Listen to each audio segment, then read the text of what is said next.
মনের সাহসটা আমাদের নিতে পারি না।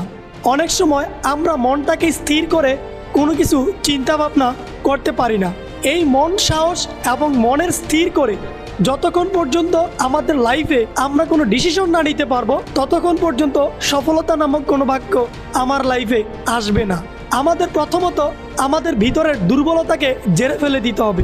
আমি যে কোনো একটা কাজ করব, আমি যেটাকে সামনে নিয়ে চিন্তা ভাবনা করব, তার উপর অটুট থেকেই আমি এগিয়ে যাব।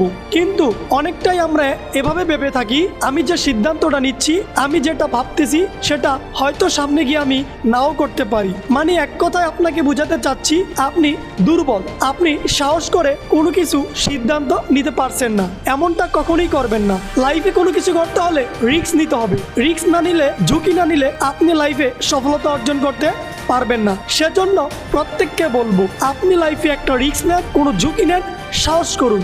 এমন একটা জায়গাতে আপনি সিদ্ধান্তে অটুট থাকুন, আপনি আপনার জায়গা থেকে পরিশ্রম করে যান। সফলতা নামক বাক্য আপনাকে টেনে আনতে হবে না, আপনার কাছে ঠিক অটোমেটিকলি এসে সে হাজির হয়ে যাবে। সেজন্য আমাদের ভিতরের দুর্বলতাকে জেরে ফেলে দিতে হবে। আমাদের সিদ্ধান্ত, আমাদের সাহসটাকে আমাদের জায়গা থেকে এগিয়ে নিয়ে যেতে হবে। আমি যেই জায়গাটাতে আছি সেই জায়গাটা থেকে কখনো যে পরিবর্তন হতে পারবো না, এর কিন্তু কোনো গ্যারান্টি নেই।